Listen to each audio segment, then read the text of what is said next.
Selamunaleyküm. Bugün miladi 4 Ekim 2022 Salı, Hicri 1444 8 Rebiülevvel.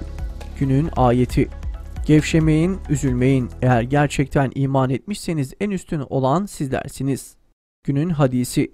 Her kim rızkının bollaştırılmasını yahut ecelinin geciktirilmesini arzu ederse sıla-i rahimini yapıversin.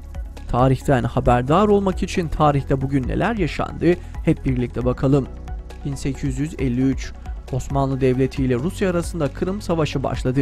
Yaklaşık 2,5 yıl süren Kırım Savaşı, Birleşik Krallık ve Fransa'nın Osmanlı tarafında savaşa dahil olmasıyla Avrupalı devletlerin Rusya'yı Avrupa ve Akdeniz dışında tutmak amacıyla verdiği bir savaş haline almıştır. Savaş müttefik güçlerin zaferiyle bitmiştir. 1926 Medeni Kanun, Borçlar Kanunu ve Ticaret Kanunu yürürlüğe girdi. Tüm bu kanunlar Avrupa'nın çeşitli ülkelerinin kanunları tamamen uyarlanarak çıkarılmıştır. 1976 İstanbul'da benzin bulunamadı. Taşıt kuyrukları yüzlerce metreyi geçti. Türkiye'yi yönetenler sonraları benzin vardı da biz mi içtik diyerek pişkinliğini göstermişti. 1978 Bakanlar Kurulu, Milli Güvenlik Kurulu'nun asker kanadının tavsiyesine uyarak 4 Amerikan üssünün açılmasına karar verdi. Türkiye'de Amerikan üssü problemi o günden bu yana gündemdeki sıcak ve kalıcı yerini almış oluyordu. 1983 İdari sistemde köklü değişiklikler öngören yeniden yapılanmanın ilk adımı olarak Türkiye 8 bölge valiliğine ayrıldı.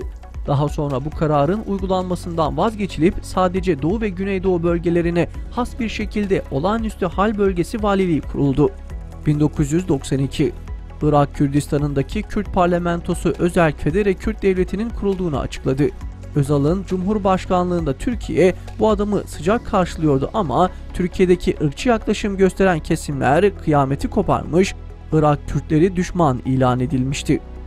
1993 Rusya Federasyonu'nda Boris Yeltsin'e bağlı ordu birlikleri komünistlerin kapatma kararına karşı direndiği parlamento binasını bastı.